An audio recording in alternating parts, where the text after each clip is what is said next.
السلام عليكم ورحمة الله وبركاته، أهلا بيكم في الدرس الثاني من كورس إزاي تبني خطة في الشطرنج. النهاردة هنتكلم عن الوسط الساكن، بس قبل ما نبتدي الدرس خليني أعرفك على واحد من أعظم من لاعب النوع ده من الوسط، وهو بطل العالم كاربوف.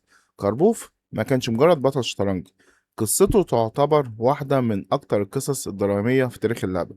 الراجل ده كان آلة بوزيشنال مرعبة، بطل العالم لمدة تقريبا 10 سنين، الخصم التاريخي لكاسباروف، ورمز ضخم جدا للاتحاد السوفيتي. تخيل انك تلعب ماتش شطرنج والماتش متعادل، يعني مفيش اي تفوق خالص، وفجأة لو لعبت اي نقلة تخسر.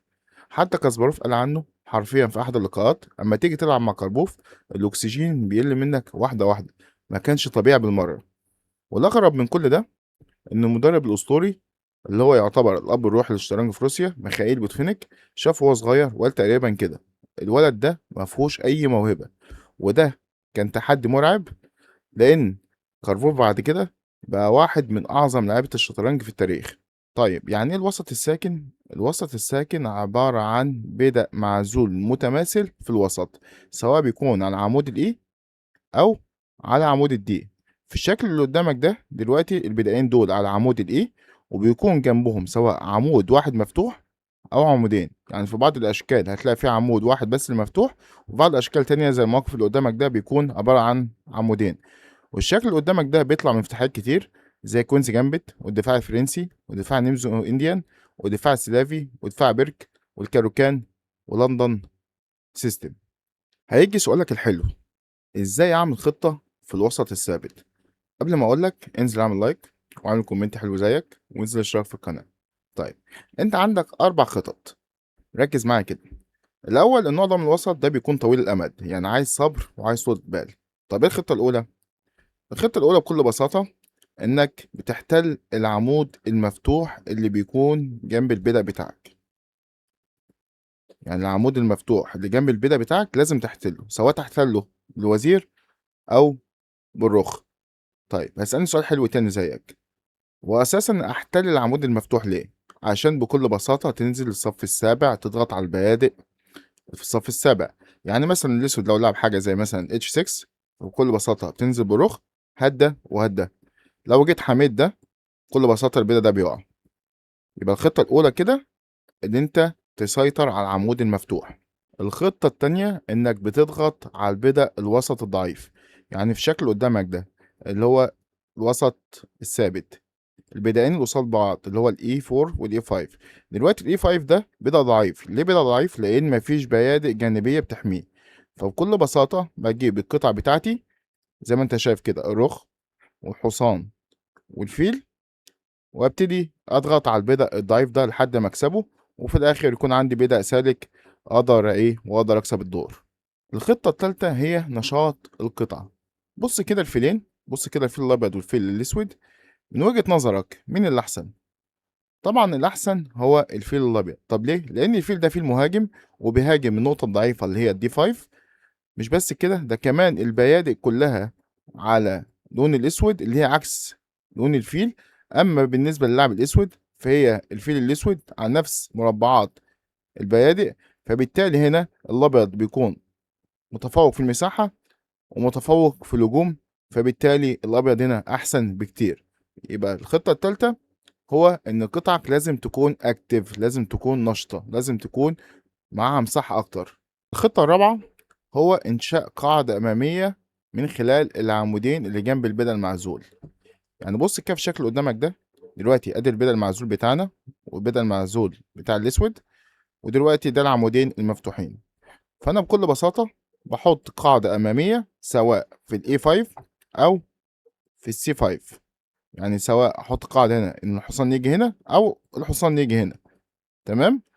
أحسن قطعة بتتحط في القاعدة الأمامية هي الحصان، بس برضه ممكن تلعب الرخ عادي عشان تضغط على البدء المعزول، على حسب البوزيشن بتاعك، على حسب الموقف بتاعك. دلوقتي انت عرفت ال4 خطط انك ازاي تلعب مع الوسط الثابت، بس تعال نعكس. تخيل ان خصمك هو اللي عايز يعمل الخطط دي، هنعمل ايه؟ تيجي هنا الخطة الوقائية، واحدة واحدة كده وركز معايا. طيب، هي الخطة الوقائية رقم واحد ان انت بتكسر القطع النشطة اللي عند خصمك، او القطعة اللي هتضغط على البيضة السنتر بتاعك. يعني ايه الكلام ده برضه؟ بكل بساطة دلوقتي شايف ان الفري بتاعه ده قوي جدا. ليه قوي؟ لانه ضاغط على البدأ الدي 5، ضاغط على البدأ الضعيف اللي عندي. فبالنسبة لي الفيل ده مزعج، الفيل ده نشط جدا. فاللي يجي في دماغي أول حاجة إن أنا أكسر الفيل ده، لازم الفيل ده كده أمشيه، ما ينفعش يقف هنا. يبقى دي أول حاجة. طيب إيه كمان؟ دلوقتي رقم 2 إن أنت بتمنع خصمك من إنشاء موقع أمامي. يعني إيه الكلام ده؟ أنا ملاحظ دلوقتي إن الحصان ده هينزل هنا، هياخد مساحة أكتر، ضاغط على الفيل بتاعي. فأنا إيه اللي يجي في دماغي أو أعمل إيه؟ أمنعه إن هو ينزل. ممنوع تنزل هنا بحصانك. تمام، جميل جدا. طيب إيه كمان؟ دلوقتي زي ما أنت عرفت إن الوسط الثابت إن أنت بتسيطر على العمود المفتوح، فممنوع إن خصمك يسيطر على العمود المفتوح. يا إما أنت اللي تسيطر عليه أو تشاركه معاه. يعني هو دلوقتي الرخ بتاع العمود المفتوح، لازم أنت كمان رخك على العمود المفتوح. ما ينفعش تسيبه تمشي، ما ينفعش مثلا تلعب هنا وتقول له اتفضل انزل على الصف السابع، ده غلط. لازم تشارك خصمك مع العمود المفتوح.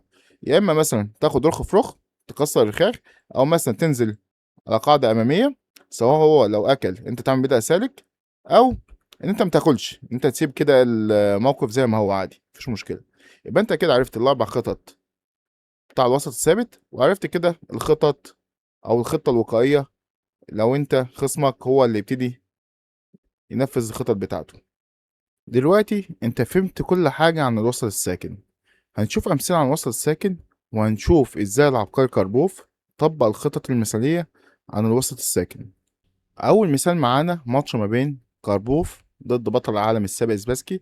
الماتش ده كان من بطولة مرشحين نص النهائي، وكان اللي هيكسب هيقابل كوشنوي في النهائي، وبعد كده هيقابل فيشر على بطولة العالم.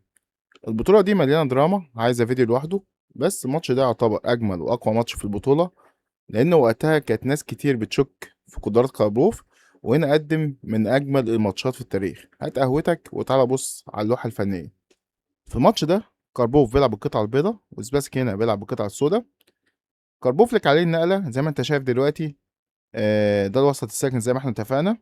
وهنا كاربوف هيلعب باستراتيجية جميلة قوي، ان هو هيقلل نشاط القطع بتاع سباسكي. فركز معايا كده وشوف كاربوف ازاي هيعمل اللوحة الفنية دي. اول نقلة لعبها لعب بيشوب في جي 4، بيتخلص من فيلو السيء قصاد الحصان النشط، لان الحصان النقلة الجاية هيلعب في سي 5 وعايز، او ضغط على البدل اي 4. هنا بكل بساطة سباسكي كمل اتش 4 او اتش 5، عايز الفيل. فيل في حصان اكل الوزير، كوين في السي 4. الوزير راح في مربع نشط وضغط على النقطة الضعيفة في الاف 7. بيشوب اتش 4 عايز الرخ، بكل بساطة رخ هات الوزير، مشى بالوزير والرخ التاني على اف 2. زي ما انت شايف دلوقتي كل القطع عند كاربوف بتلعب، كل القطع نشطة. الرخين رخ على العمود مفتوح، رخ على العمود نص مفتوح، الفيل بيلعب، الوزير بيلعب، كل القطع بتلعب.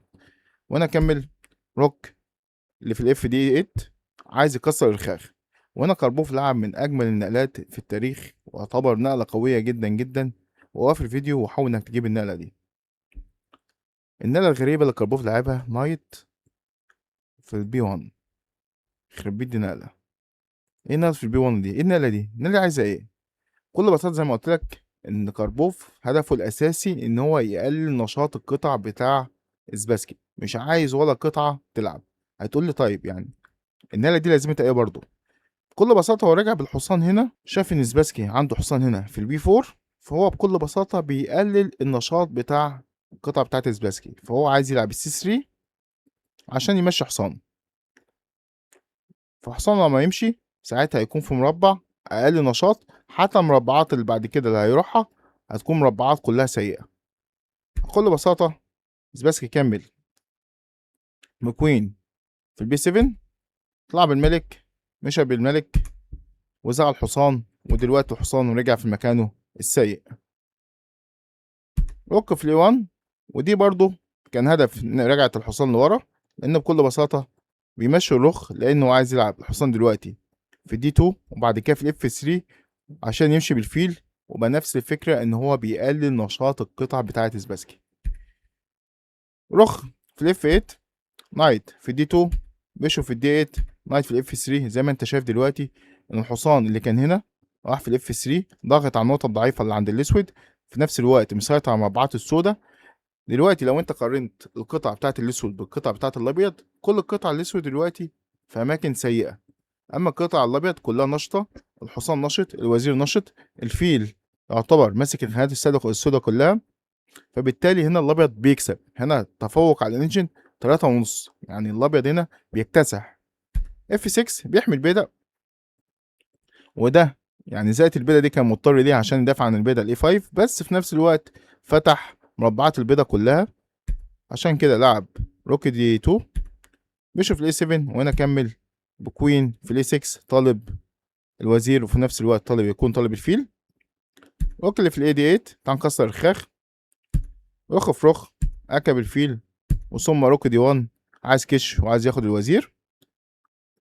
بكل بساطة رجع بالحصان، منع فكرة نزول الرخ. بيشوف السي 5، هات الرخ بتاعك، وهنا مشى بالرخ في الاتش 8. وبكل بساطة كاربوف لعب النقلة اللي بتخلص الماتش، رخ في فيل، وهنا سباسكي سلم. طب ليه سباسكي سلم؟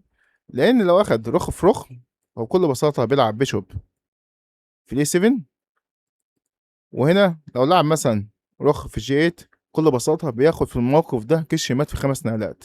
تقول لي كش مات ازاي؟ أول حاجة كش بالفيل، الفيل بيبدأ بكش، هيروح فين؟ لو راح مثلا